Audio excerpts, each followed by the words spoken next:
Okay, so today we're going to be discussing flop overbetting. Uh, so this is we're gonna discuss equilibrium play for a little while, and then we're gonna talk a little bit about exploitation, merits for some different flop strategies, and why we might want to shy away from flop overbetting in some spots where it might be good at equilibrium. So first, we're gonna talk about why this is going on and like what boards you're gonna see flop overbetting. So in general, these sims are built using the Zenith preflop sims. This is for a 2.5x open, and the big blind defense versus a 2.5 big blind open. So these are going to be slightly different than the sims we see, like the older Zenith sims we see, like that use the min open and the big blind defense versus a min open. I think I'm going to go ahead and download a few of those just so we can compare, because it'll probably bring up a few good points. So let me go ahead and do that.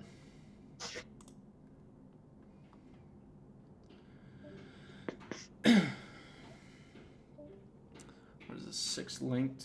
Okay.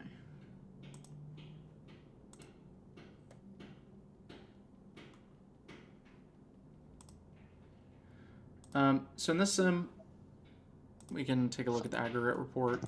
We see there's a bunch of flop overbetting on these double Broadway ace high boards, like the ace king x, ace queen x, ace jack x. Sort of what's going on here is like, I mean, on ace king x, I think it's pretty self-explanatory. Like, we have ace king that they don't. So when we overbet the flop, they have to strictly defend hands. Oh, sorry, that's ace queen x. Where's ace king? Yeah, ace king 3. Position player overbets, and then the two pair they have is strictly worse than our nuts, like the aces kings and ace king. And then on these other boards, like ace queen 5, out of position is going to be 3-betting all of the ace queen, like all of the ace queen suited, ace queen off, and queens and aces. So on a board like this, we have quite a few nut hands that the out of position player doesn't. Not to mention that sizing up in these sorts of boards makes a bit more sense. Like on double Broadway boards, you're well, on the ace high double Broadway boards generally you're going to see a lot of big betting, just because the like the imposition, like the betting range should generally just be polar, because your main value is going to be centered around betting top pair, and like the value you go for multiple streets is going to involve having top pair or better. And not to mention that on an ace high board, the ace is the rank both players are going to hit the hardest. So like on ace 7-3, value betting a 7 isn't going to be as valuable. It isn't going to be as advantageous as value betting a 7 on 10-7-3. So generally on these ace high double Broadway boards, you're going to see a more polar betting strategy. We can see on ace queen 5, it actually splits a good bit into a pot size, but we're not betting, queen x on this flop, aside from like the queen x with a backdoor occasionally. You can turn some equity and barrel off, but it's mostly just going to be ace x or better. So the strategy is going to be pretty polar. You'll even see some overbets. I'd imagine if, well, I'm not sure on a board like this, actually, like 2x is probably a pretty good overbet size. Like on some boards, like on the low disconnected boards, using like a smaller overbet size, like 1.5 times a pot, is probably a bit more advantageous. It's just once you start including multiple overbet flop sizes, the tree gets pretty big. So just having the one overbet size is sufficient enough to see what's going on. So like on like 10-6-2, good bit of flop overbetting. And really what's going on here is on a 10 high board, remember the out of position player pure 3 bets 10s plus. So we have a significant overpair advantage. Well, we have like an exclusivity advantage in the overpairs. So those hands, are going to benefit quite a bit from overbetting the flop. Can get value from pretty much every rank of board pair. So one thing you should notice is like versus the 2x size, the out of position player is folding everything that doesn't make a pair on the board, aside from like the 9-8 the 9-8 off is mostly folding, but like 9-8 is 9-8 suited is pure calling. And so just some minor things here. So like notice the 9-8 off is like a pretty high frequency flop over bet for imposition. Along with the 9-8, 8-7 suited. And then like the 9-7 suited. And so when you have 9-8 off, you block more suited combos like these suited hands that bluff the flop, like 9-8, 9-7, 8-7. Whereas like 9-8 suited, just like for a concrete example, like if you have 9-8 of spades, you block 9-8 of spades obviously, and 8-7 of spades and 9-7 of spades. Whereas if you have like 9 of spades, 8 of hearts, you now block like 9-8 of spades and 9-8 of hearts. So like you block more bluffs. So like it's just more advantageous to continue with the suited variety. You should also notice so like just to get an overview of the flop overbetting strategy, it's let's see. So if we click on the overbet, so notice it's like for value, it's the vast majority of the overbetting range is going to be top pair or an overpair. The sets and 2 pair make it in there as well. Let's see, so the sets are mostly half potting the flop. Deuces slightly more advantageous overbet. Because like if you 2x the flop, they're gonna fold more deuce x as opposed to 6x, and they're generally just gonna have more 6x to continue with. But sets don't really need any protection, especially on a very dry board like this.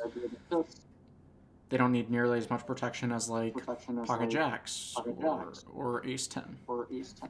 Can everyone mute their mics, because I'm getting some feedback.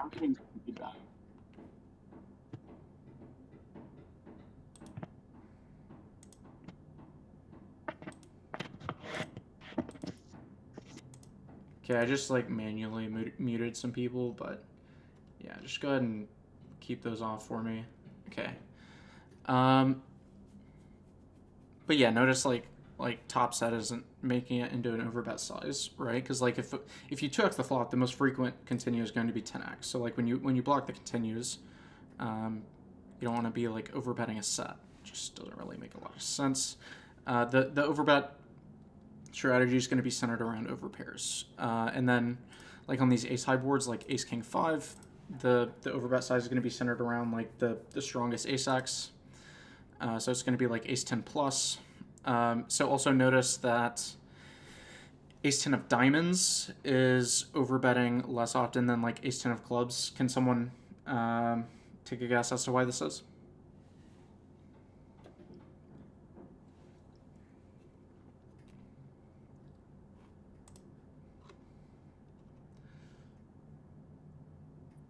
Do we want to get called by king 10 of clubs? Yeah, so you can so like ace 10 of clubs can stack king x of clubs. It has more backdoor equity as well. Yeah, well, I mean, ace 10 of diamonds has the same backdoor equity, but you can stack king x of clubs is really um, the issue. Um, so you'll see like the same thing going on here. Um, yeah, and then you can see like king 5 and 5s doing a similar thing. And what you'll see like on these double Broadway boards is like these lowest pocket pairs being turned into a bluff. These are some like pretty standard showdown value bluffs. And so what's going to happen? So let's see. I'll just make it like a break turn. You'll see these pocket pairs continue to bluff the turn. And then, let's see. I guess we'll look at, yeah, the river report.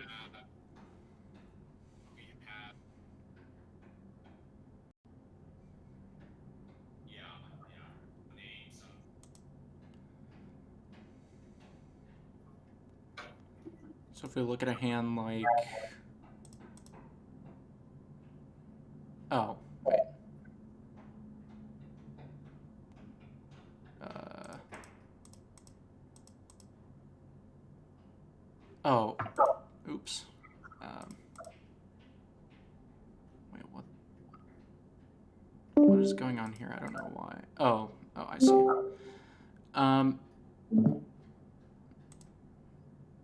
So you can see like on a queen, jack, or 10.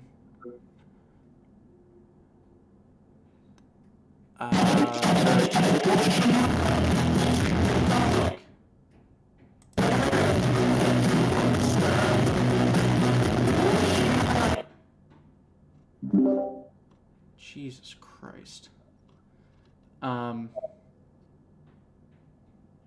Okay, what the fuck was I saying? Yeah, okay. Showdown value bluffs, so like the deuces and threes keep bluffing the turn. You typically like want to have this flush draw blocker because like the thing is when you overbet the flop and you bet the turn and get called, like their range is like strictly ace x at this point. So if you have like like 9-8 without a flush draw, like yeah, your hand's dead, but you also don't have draw equity against the continues. Whereas like the pairs and like 5-4 have outs against a pair because like 5-4 has 5 outs against top pair. Um, and then like the deuces and threes, like the draw seems pretty weak, but if you think about it compared to a lot of other bluffs, it's gonna be better because at least deuces and threes have equity to outdraw two pair, in which you just like win a stack regardless. So, well, yeah, we'll go back to this river report here.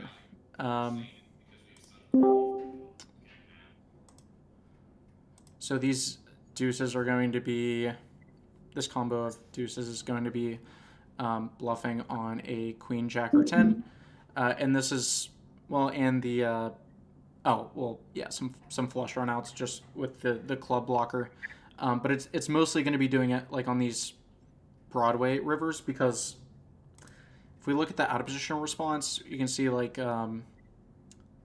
queen jack, queen 10, jack 10 are going to be calling, and so like when the queen jack or 10 of clubs hits on the river, it removes those flushes from the out of position range. You'll let's look at a rainbow turn. There was something else I wanted to demonstrate.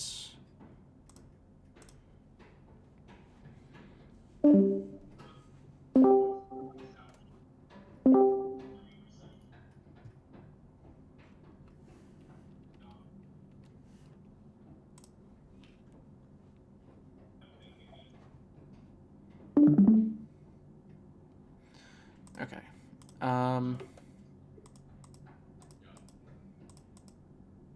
Wait, what's going on? rainbow turn, yeah, okay, so the pocket pairs aren't doing as much bluffing. Yeah, so like, let's see on like let's look at a different double. Oh, ace 10x is probably what I'm trying to demonstrate. It's not in the flop over bet line. This wasn't like directly related to the flop over bet line, but so like on like ace 10x is the primary example where you'll see this the most. And what's going to happen is like on the turn, imposition is going to turn these lower pocket pairs into a bluff to make these out of position gut shots indifferent. So like versus the pot size bet, like the queen jack, king queen, king jack off, queen jack off is just going to pure fold. But if you don't turn these pocket pairs into a bluff on the turn, these gut shots are going to be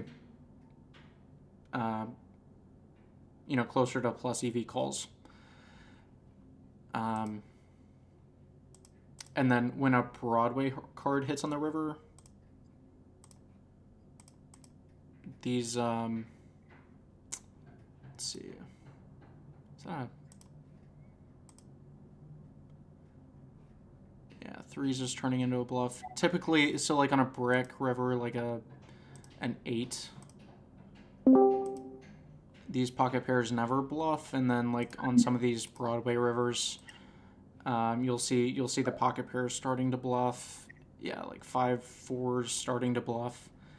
Okay,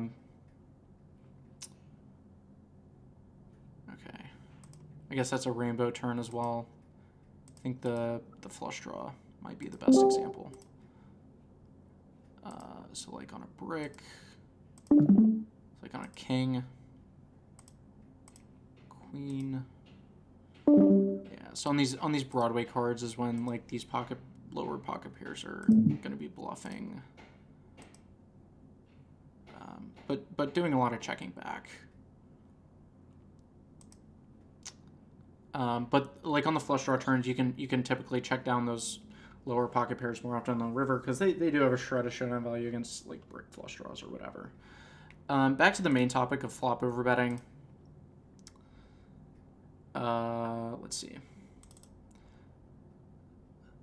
So the main thing I wanted to cover is like range advantage versus like a polarity advantage. So there's a difference between having a range advantage and like having an advantage in polarity, because what's going to happen is when you overbet the flop and get called, the call range against a flop overbet is very tight. It's going to be flush draws and like decent top pair with a backdoor, and then like second pair with a backdoor, that sort of thing. It's not really going to be like even some of these lower flush draws are folding. So once they call on the flop, their range is pretty tight. Whereas the flop overbet is more polar. It's not necessarily as strong because like Jack 10 is just objectively a weak hand after it gets a 2x pot bet called on the flop. So what you'll see is like the equity shift drastically to out of position. So if the flop goes check and the turn's like a middle brick or whatever, the out of position still has a pretty damning equity disadvantage here. In position still retaining like a lot of equity from pre-flop. Whereas like if you 2x the flop and get called, now the imposition player has 40% equity, but we're still doing a lot of betting, like right at 50%. And again, this is just because we have a polarity advantage, not so much a range advantage, right? So we have like the nuts in our range are going to be like this ace jack, ace queen, and then we have like all this ace king. That's just like gonna pure overbet the flop, pure bet the turn, and then we have like the ace 3 and 3s, pocket kings, and then what's gonna happen is like Notice like we're betting all of our nutted hands. Like the two pair plus, we're basically just pure betting all of this. And so once we check back the turn, this is just a give up line. So what's going to happen is like if you overbet the flop, get called, and you check back the turn, this is just a give up line. So when the turn is let's say like 6, seems pretty brick. Notice out of position equity is now at like almost 75%. Sold this down a bit. So out of position will even like start to jam some stuff, because like in position is pretty much pure betting ace queen plus. So like ace queen, ace 3, king 3, pocket 3s, like all this two pair plus is just pure betting. So like on the let's make it like a deuce maybe, or a 5. Maybe a 5's better. Yeah, it's probably slightly better. So once out of position makes, has like king 8, that's just the nuts. And notice like hands like ace 8 is now just like the stone nuts, because like we're going to be pure betting two pair on the turn. Even hands like ace 10 has like 90+% equity. Even hands like king queen have a lot of equity, just because like the hands we tend to overbet the flop more often with on the flop are going to be like hands that we want to bet the turn again. So when we check back the turn, it's going to be like it's going to be like the marginal ace x, and then like air. So when you have a strong ace, it's close to the nuts, and so you just have to bet those hands out of position, because this is mostly just a give up line. So when you check, there's like in position just going to be checking back a bunch of air. Notice like of all the air, in position's just stabbing like 11.5% of it. Whereas like in a check down line, like if it goes check, check, check, check, let's see, check, now out of position's like stabbing over half of its made hands, just because like when it checks down to the river, notice in position's equity is like really favorable. So on a board like this, in position can just like stab a bunch of air, and then you'll see out of position just checking and losing a bunch. But yeah, like after it goes check 2x call, the check back range is just mostly going to be it's going to be like this marginal ace x, and then like 2/3 of it is just like straight air you're giving up on the turn.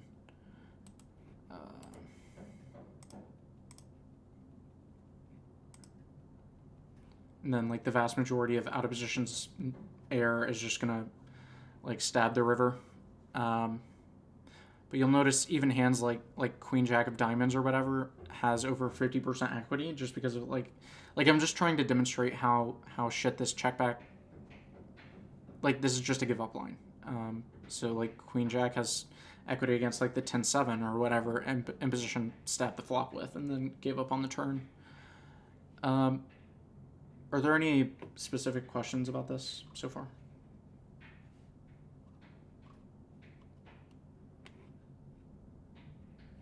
No? Okay. Let's see. Oh, let me open this other scene.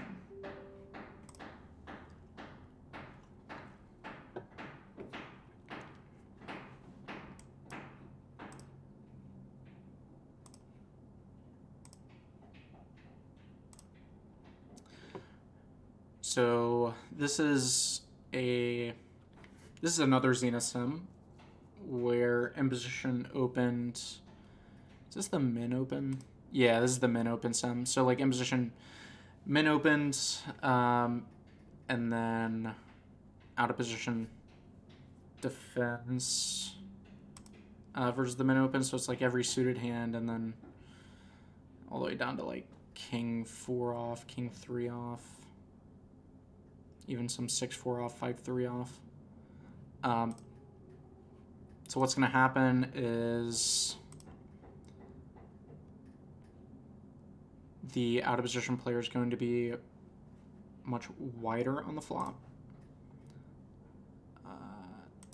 So let's take a look at this 10-6 deuce board. In position doing a ton of flop overbetting, and sizing down to a quarter of the pot.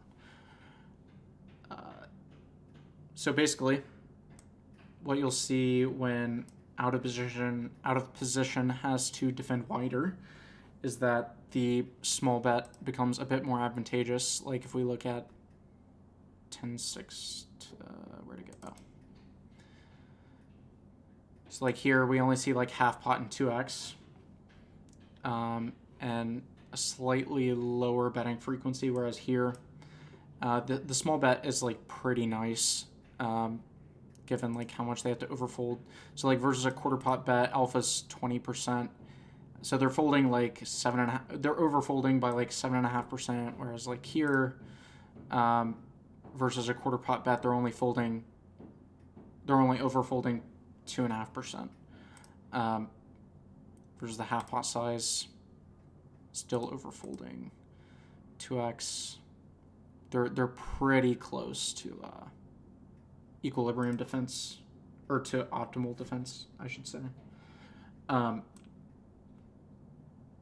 So like when the out of position player is extremely wide, we have more incentive to like split our range into like a small size and deny a bunch of equity with like pocket fives and eights and jack, or like jack 6, stuff like that.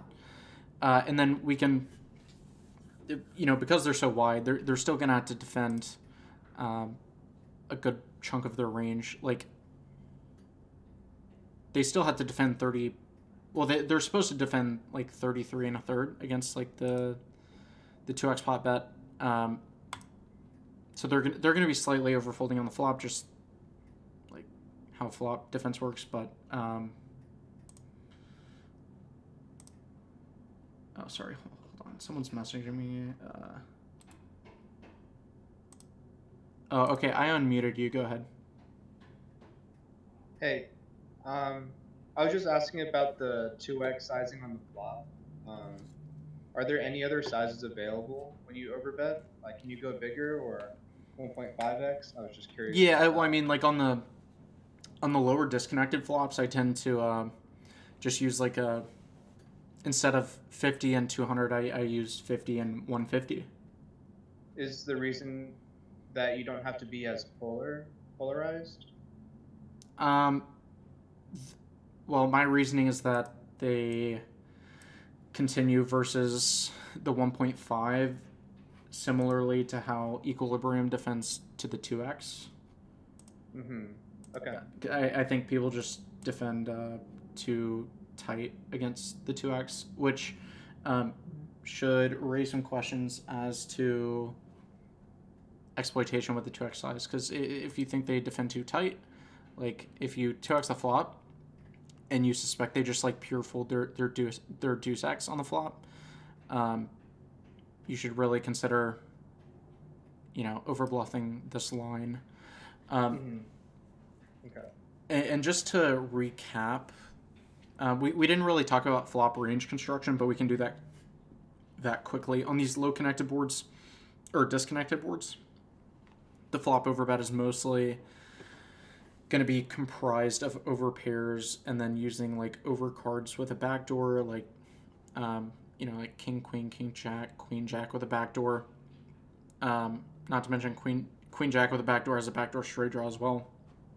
And then you can use all these like king x with a backdoor, ace x with a backdoor flush draw, backdoor straight draw. Yeah, and then you know, ace king is just like protection betting the flop. I mean, this is like borderline a value bet. Yeah, and then so like these overcard hands with a backdoor, you can like overbet the flop, and then when the king hits on the turn, you can just like, you know, keep value betting. I'm gonna let this solve for a second. These old sims didn't come fully solved, so.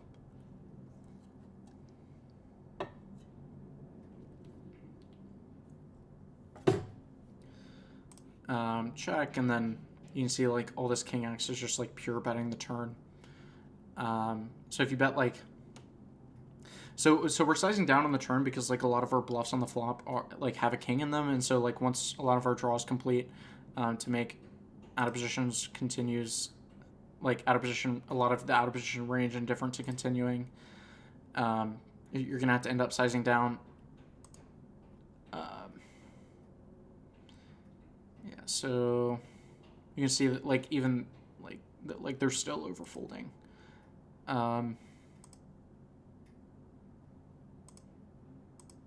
But yeah, this is a card where a lot of our bluffs get there on the turn, so we're just gonna be doing a very like a ton of betting. Because like notice when we 2x the flop and get called on this king turn, our equity is like just under 50%, whereas like in the other sim, it was like closer to like 40 on most turns. But this is just because like we use a lot of overcards to bluff. So when an overcard hits, our equity improves significantly, and we just like don't have nearly as polar of a betting range. Notice like we're even betting hands as weak as like 10-9.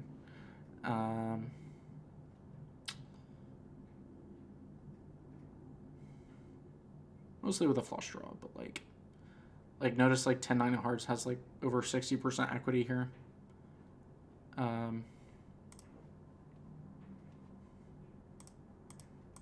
Okay.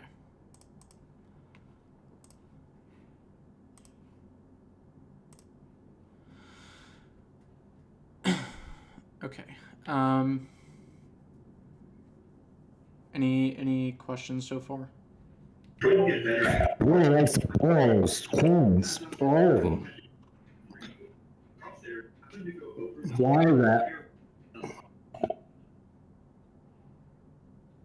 What? I said it's barreling the queens. Even on a king one, when you turn the king, it's still barreling those queens. Those lower queens like queen 5, queen 6, queen 7, queen 8. Why is that? It's kind of hard to understand you. I get the gist of your question, but just a heads up, it might be hard to understand you. Yeah, on the king turn, you were asking why this queen x is barreling? Correct. You block the king queen that continues, because like versus the flop overbet, the king x that calls is like what, king queen off, and then like all this queen 10 is like a pure continue. Okay, I was making sure that because that was kind of my thinking, but I wasn't sure if that was a good thought process. That's why I was asking. Yeah, so like queen is a nice blocker to queen jack, queen 10 king queen, then like the queen 6 queen deuce. Not to mention you still have draw equity against you know, a 10. The 10s that are going to continue against the turn bet are like the 10s with that doesn't really interact with any of the street draws. So like 10-3 is going to be a much better continue than like queen 10. Just because like queen 10 blocks queen jack, that's going to be bluffing the turn. So like when you hit a 3 on the river, you have a pretty clean 2 pair. Whereas like with queen 10, if you hit a queen, you're gonna get fucked a lot. So yeah, 10-3 just a much better continue.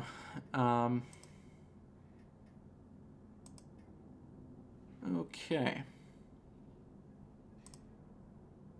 And then yeah, one more thing. So like 2x call, imposition equity 49%, whereas on like a 3, it's like down to 40, 38.5.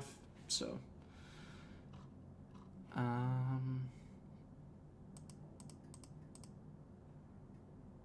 okay, now as far as like exploiting players in your pool, this is sort of the hard part about studying exploitation. You sort of have to like go through each line and think like, you know, how am I making the most money? Because if you 2x the flop and you suspect they're just like strictly folding a deuce or like the lowest 6x or, you know, all the straight draws or and whatnot, you know, that's merit for using the size, but you have to also consider the fact that like versus half pot, maybe they just like severely under check raise. So you sort of have to think about like, well, which one is going to let you make more money, and this you can't just like compartmentalize this to the flop, because if they severely under check raise, you're going to realize a lot of equity on turns and rivers, and there's going to be even more spots to fuck them in. So as far as like flop overbets, you know, I like doing this with, you know, hands like jacks and like king queen with a backdoor, queen jack with a backdoor, hands that like have pretty nice playability on leader streets, but the issue is like some of this expectation of 2xing the flop with a hand like queen 7 with a backdoor is that when you hit a queen, you know, you can bet big on the turn and get value. Whereas like if they're overfolding every street, it's not going to be too easy to like hit a queen and get value. We can sort of look at this line. Queen turn check. Like all this queen X is just like pure betting basically. So it goes bet, call, check, and now like a queen is like just under jamming the river for value, like one pair. And the issue is like they have to call the turn with 10-3, 10-4, 10-5, you know, 8-6, 4 deuce, right? 5 deuce, and then yeah, 6-3, and then they have to call off, you know, this pot size bet on the river with a 10. And the thing is, like, it's really a stretch to justify doing that. You know, against a lot of opponents. You know, versus some very loose fish. You know, you can just take your pocket queens and 2x the flop and jam the turn or whatever because they don't give a fuck. But generally, you're gonna want to be going for 3 streets, and so when you like hit an overcard with a king or whatever,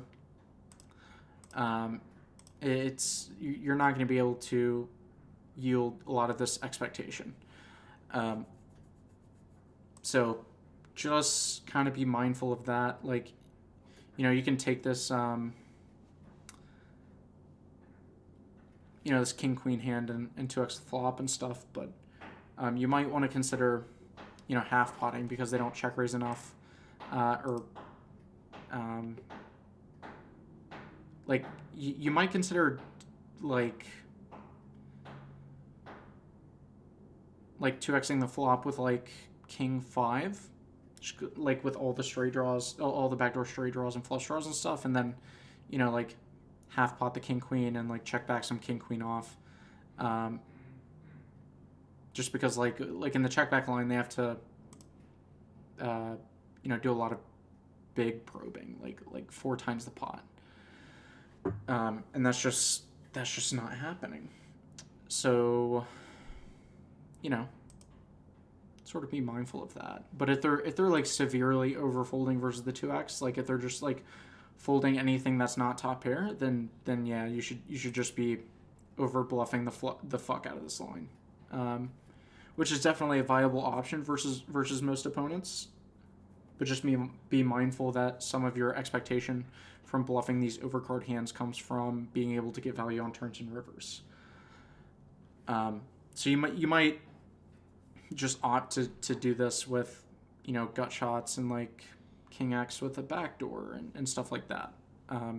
Whereas like if you have a hand like king queen, you can just like half pot the flop and then be able to value bet turns and rivers with a king or a queen. Because if you 2x pot the flop, people are just going to play scared and not put money in. So when you hit a king or a queen, it's not going to be so advantageous. But if you know that's the case, you can just take your 8-7 and just overbet the flop and pot the turn and not really give a shit. Just because they're playing so poorly, it doesn't really matter. Okay.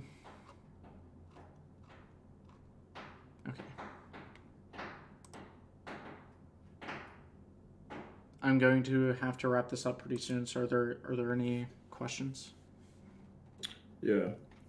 When about exploiting, when you compare each line, because obviously population is gonna misplay pretty much every line, and we're trying to weigh how bad they're misplaying each node in order to pick that one and exploit that one potentially.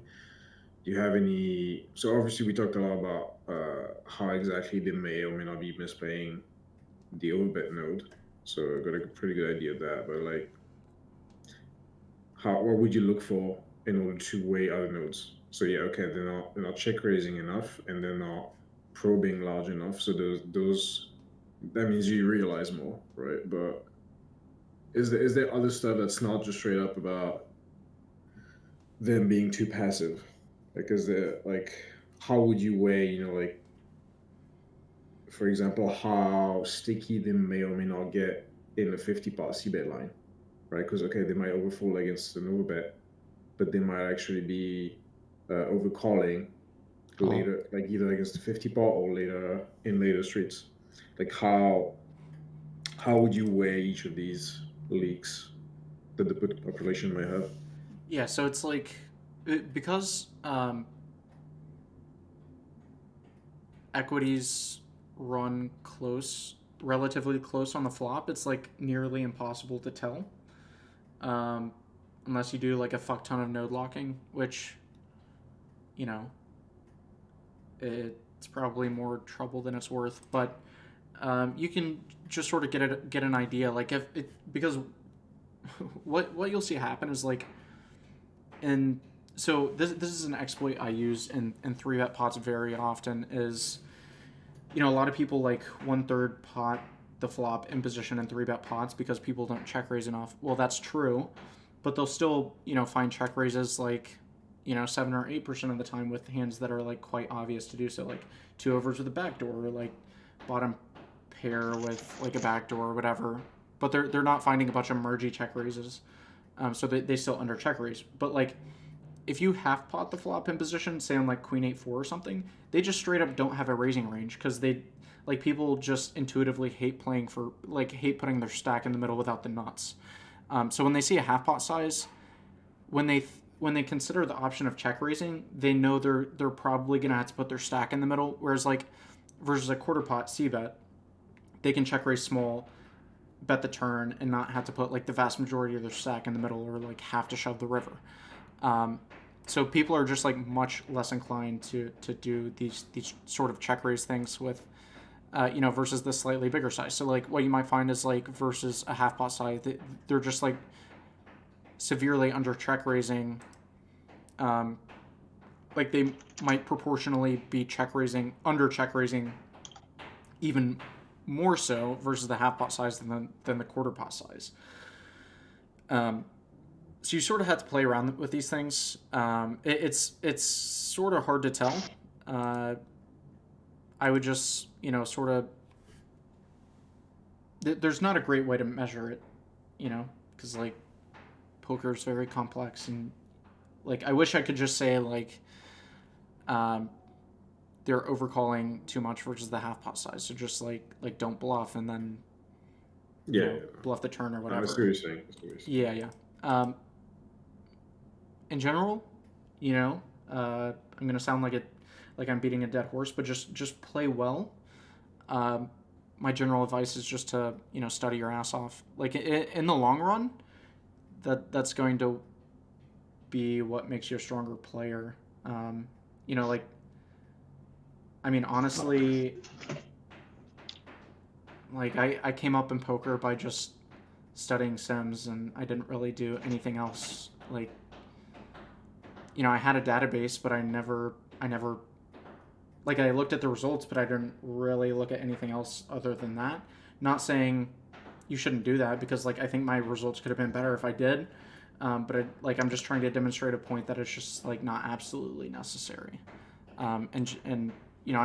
I prefer to teach stuff that I have experience with, and my experience in poker has just been playing well and not trying to do too much on top of that. But I do sort of enjoy like this problem solving aspect of exploitation, where like they might be like slightly under check raising versus the half pot size, but they might be folding 92% of their range versus the 2x. So I might just opt for that with all of my air.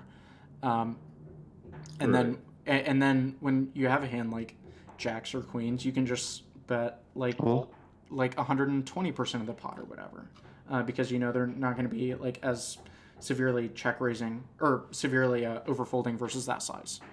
And versus like obviously versus someone who's paying attention, you're going to lose expectation doing that. But like I like when it comes to, if I find a good exploit, my general rule of thumb is to like make them I want them to prove me wrong, that and like I need them to show me that they're better than I think they are, until I start to do something different. So like with the half pot c bet imposition and 3-bet pots, like I need someone to prove to me that they can find ample check raises, versus my half pot c bet before I quit doing it. So that's sort of my approach to exploitation is like everyone sucks, and like everyone, including myself, has leaks that they don't see. And if you can catch on to that, that's going to put you at an advantage, and you're going to make money exploiting that. But yeah, I generally need people to prove me wrong in terms of how bad they are. So you don't have like, if of course you can exploit by playing unbalanced in a certain line, but you don't have.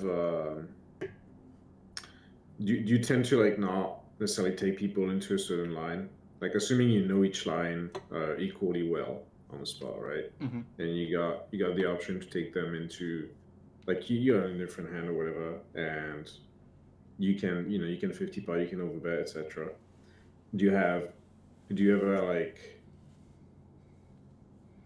base that on what you think they might do? Like how do you weigh that? Like if it's like super obvious, right? Like they're gonna overfold to XYZ, and you know that, so of course you're gonna do it. But do you have anything else that like might happen on later streets that we don't necessarily think about? Yeah, I generally try to make people play me on rivers, because I'm just going to outplay them like every hand. So in general, like studying passive lines is really good, because that's how you get to the river the most often. So like in a lot of spots, like on a board like this, I'm probably checking back more like 45% of the time, just so I can force them to probe into me, and then once they never overbet the like probe overbet, I can take them to the river and do a bunch of weird shit depending on what I think their range looks like. Gotcha. But Yeah, that one's good. yeah, Thanks. yep. But what I will say is like studying rivers and passive lines is really good. And you can just like check down at the river and then 3x pot the river in position and just like make them fold range. It's weird shit like that. And some players, like if you check down to the river and then 3x pot, they're gonna call like instead of calling 25% of the range,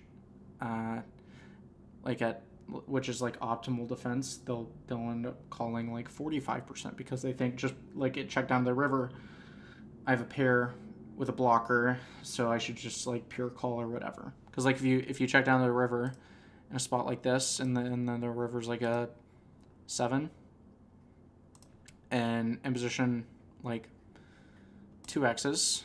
Let's see. I'm gonna solve this down.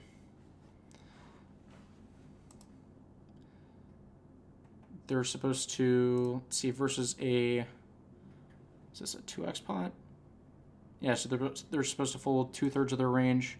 Obviously, since check down, they're gonna have to overfold, just because they have a lot of error from the earlier streets. But what tends to happen is they just like take any hand with a 9 or an 8 in it, like ace 9, and they just see they have a blocker to 9/8 and click call, or like like 8/6 or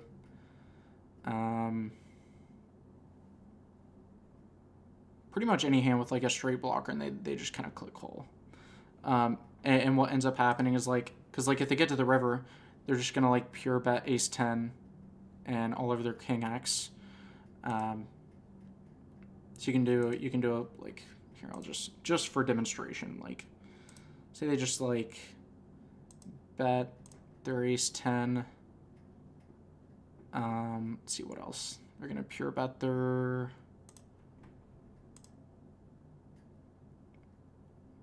I'm gonna close to pure bet their king x, king 4.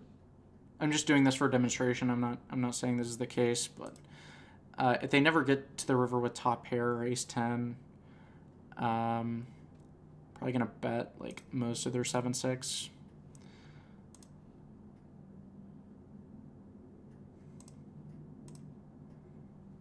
Now you're just like doing a bunch of bluffing, like you're just stabbing all of your non-made hands, and then they have to defend like some pretty weird shit just because they don't have like the strongest hands in their range anymore. Let's see, is there anything else I wanted to cover here?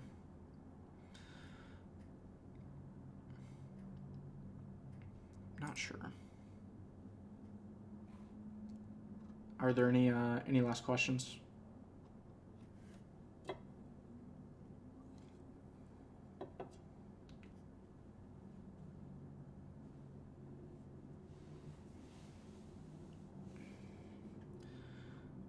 Okay. Well, I'm gonna wrap this up then. If there's no last questions on flop overbetting, that'll we'll just call it a day. Yeah. So thank you guys for coming. I'll save this recording and then we'll put it up on my channel or the Zenith channel or something. We'll figure it out. But I'll see you guys later.